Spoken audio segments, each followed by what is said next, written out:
가끔 축구를 좋아하신 분들의 이야기를 들어보면요, 축구를 잘 하는 사람은 게임을 할 때 공을 보는 것이 아니라 사람을 본다고 합니다.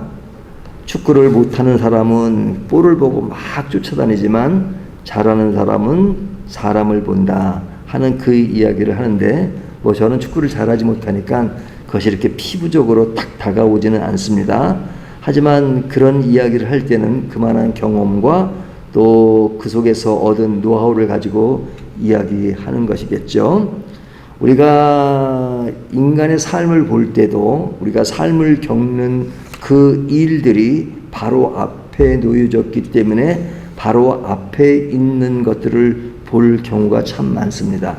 우리가 인간관계가 어려우면 제일 먼저 뭘 봐요? 인간을 보죠. 또 우리가 돈 문제로 어려움을 겪을 때는 제일 먼저 자꾸만 돈 안에서 해결하려고 합니다. 입금 문제로 어려움을 겪을 때는 그 상황을 보죠. 그러니까 이런 것은 인간이 겪어야 되는 삶의 현장에서 당연히 인간에게 가까이 있는 것을 보게 되는 것이 기본적인 인간의 마음입니다.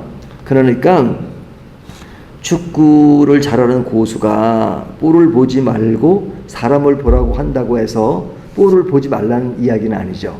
중요한 것은 볼을 차서 골대 안에 집어넣는 것이니까 볼이 굉장히 중요하죠. 하지만 그 볼을 다루는 것이 인간이니까 그 인간에 의해서 볼이 운영된다는 차원에서 볼 때 볼보다는 그것을 우정하는 사람이 중요하다 하는 이야기겠죠. 그렇다면 우리가 삶의 현장에서 경험하는 많은 사건 이런 것들일 때 그 사건을 운영하는 그것에 더 집중해야 되지만 사람이 힘들기 때문에 그런 넓은 마음보다는 그냥 내가 당면한 그 일에 직시하는 그런 면을 이야기한다고 볼 수 있겠죠. 우리가 예레미야를 보면서 우리가 이 하나하나를 분석한다 그러면 굉장히 많은 것을 이야기할 수 있겠죠. 하지만 예레미야가 여러 가지 이야기를 하지만 그러나 늘 강조하고 있는 것이 뭐냐? 그것은 하나님의 말씀이라는 겁니다. 하나님의 말씀. 그래서 오늘 본문 33장 14절부터 26절 내용을 보더라도 사실은 계속 반복되는 이야기예요. 하지만 강조되는 것은 여호와의 말씀이라는 것을 계속 강조합니다. 우리가 실제 그것을 피부로 느끼기 위해서 한번 보면요, 14절을 보면 여호와의 말씀이니라, 또 17절을 보면 여호와께서 이와 같이 말씀하시니라, 19절을 보면 여호와의 말씀이 예레미야에게 임하니라, 20절을 보면 여호와께서 이와 같이 말씀하시니라 그러죠.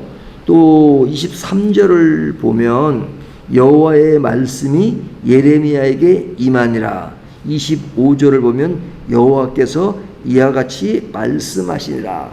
지금 이것을 계속 강조하죠. 그러니까 예레미야는 선지자로서 예언을 하지만 사람들에게 가장 많이 강조하고 바라보도록 하는 것은 여호와의 말씀이라는 겁니다. 여호와의 말씀이다. 내가 너희들에게 무엇을 이야기하지만 그것은 여호와의 말씀이다 하는 겁니다. 이런 여호와의 말씀을 강조할 때 유대인들이 겪고 있는 상황은 어떤 것이냐?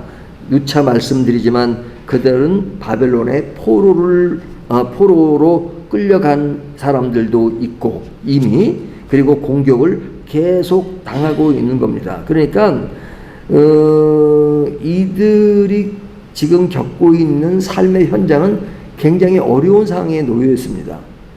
그리고 예레미야도 현재 어디에 있느냐? 감옥에 있습니다. 그러니까 예레미야 선지자는 감옥에 있고 이스라엘 백성들은 어려운 현장에 있기 때문에 그들은 그들에게 당면한 그 일에 몰두할 수밖에 없죠. 감옥에 있는 사람은 제일 먼저 이 감옥은 힘들다, 빨리 빠져나가야 된다, 나를 구해 주시오 라는 쪽으로 보통 사람들은 생각하잖아요. 또 이스라엘 백성들은 삶의 모습에서 어려움을 겪고 있다면 이 삶을 어떻게 벗어날 수 있을까라고 자꾸 당면한 문제, 또 내가 겪고 있는 문제에서 모든 시선이 집중될 수밖에 없습니다. 왜 그러냐? 인간은 자기가 겪는 그 현장, 손에 잡히는 그것에 가까이 눈을 돌리기 때문에 그렇습니다. 그런데 예레미야 선지자가 어려움을 겪는 것은 뭐냐? 딴 얘기를 자꾸 하는 거거든요. 딴 얘기를. 보통 사람들이 가지는 인식, 또 본능 같은 그런 의식은 그냥 자기가 당면한 것을 보는데 자꾸 그쪽을 보지 말라 그러고 자꾸 하나님을 보라 그래요. 하나님을 보라 그래요. 하나님을 보라 그리고 또 그들이 당면한 것과 괴리감을 주는 너희들은 망할 것이라 그러고 바벨론의 포로가 될 것이라 그러고 그러니까 이게 안 맞는 거죠. 지금 자기들은 바벨론에게 큰 힘으로 당하고 있기 때문에 빨리 바벨론의 선에서 떨쳐나가고 그리고 그것과 다른 환경을 맞이하고 싶은데 아니 바벨론에게 항복을 하라 그러고 바벨론이 너희를 칠 것이라 그러고 너희가 포로가 될 것이라 그러고 근데 그렇게 되는 것이 하나님의 말씀이라 그러고 그러니까 너무 사람들이 그 겪는 것과는 굉장한 괴리감이 있잖아요. 그러니까 지금 예레미야는 감옥에 있는 겁니다. 당시의 거짓 선지자들은 감옥이 아니라 굉장히 대우를 받았잖아요. 그런데 예레미야는 왜 그렇게 말을 할까? 예레미야라고 이렇게 말하고 싶겠어요? 하지만 그렇게 말하는 것은 하나님이 그렇게 하라고 말씀하셨기 때문이다. 그러니까 모든 초점이 하나님께 가고 있는 겁니다. 사람들의 모든 시선은 하나님께가 아니라 지금 바벨론과의 관계 속에서 모든 생각이 펼쳐지고 있을 때 너희가 바라봐야 할 것은 바벨론으로부터 해방, 이 어려운 환경을 벗어난다는 거 그거 맞아. 축구를 하는 사람이 볼을 무시할 수는 없죠. 하지만 볼만 바라보는 건 하수야. 진짜 고수는 볼을 바라보지 않고 사람을 바라봐. 그 볼을 운영하는 사람을 바라보기 때문에 유명한 수비 선수들을 보면 하나같이 그렇게 이야기를 하거든요. 그러면 우리는 축구에는 고수가 아닐지 모르지만 신앙의 고수가 되기를 하나님은 원하시죠. 신앙의 고수가 되는 건 뭐냐? 하나님을 바라보라는 겁니다. 너무 단순한 이야기고 너무 반복되는 이야기고 너무 같은 이야기고 지금 예레미야 선지자도 계속 같은 얘기를 합니다. 오늘 본문을 통해서 특별히 다윗의 이야기를 하면서 다윗 후에 이루어질 구원 예수 그리스도까지 예언이 무르익어 있는 그런 말씀이죠. 하지만 그런 이루어질 하나님이 하시는 그 일 그것은 회복할 것이다. 회복할 것이다. 지금은 어렵지만 회복하실 것이야. 그 회복하는 그 것들을 계속 강조합니다. 근데 우리가 잘못 이해하면 계속 어려운 상황에서 하나님만 강조하면 마치 신비주의자처럼 들릴 수 있습니다. 아, 저 사람 신비주의 아니야. 지금 어려운 환경, 어려운 여건, 인간 현실이 중요한데 자꾸 하나님만 바라봐라. 그러면 저 사람은 그냥 현실을 외면한 신비주의자가 아닌가라고 생각할 수 있습니다. 하지만 그렇게 생각할지라도 하나님의 말씀은 여전히 하나님의 말씀을 집중하라는 겁니다. 왜 그러냐? 하나님의 말씀은 성취될 것이고 하나님의 언약은 성취될 것이고 하나님의 긍휼은 반드시 성취될 것이라는 그런 하나님의 분명한 약속이 있기 때문에 그렇습니다. 하나님의 약속은 분명해요. 하지만 사람들은 그 약속의 분명한 하나님을 바라보기보다는 자꾸 그런 삶의 현장이 어렵게 복잡하게 겪어지는 그 상황에만 몰두하면서 그 자체만 헤어나려고 하니까 하나님의 말씀이 더 보이지 않는 것이죠. 그런 의미에서 우리의 신앙에 대한 정의, 믿음에 대한 정의를 내린다면 그것은 여전히 같은 얘기입니다. 우리의 길이 하나님께 있다는 겁니다. 하나님 외에 다른 길은 없습니다. 하나님에게 의해서 이루어지는 그 길만이 정답입니다. 그런데 왜 인간은 이 정답을 외면하고 멀리하고 사는가? 우리들이 당면한 문제가 너무 크기 때문입니다. 근데 그것이 왜 크게 보이냐? 바로 내 눈앞에 있기 때문에 그렇습니다. 내 눈앞에. 우리가 카메라로 뭘 찍으면요. 바로 앞에 찍으면요, 다 크게 나올 수밖에 없어요. 아무리 작은 것도요, 작은 것도 카메라를 가까이 대면 크게 나와서 사람들은 사진을 보고 그냥 이거 큰 물건 아니야? 이렇게 착각합니다. 다른 게 아니에요. 가까이 찍어서 그래요. 근데 큰 물건도 멀리 찍으면 작게 나와요.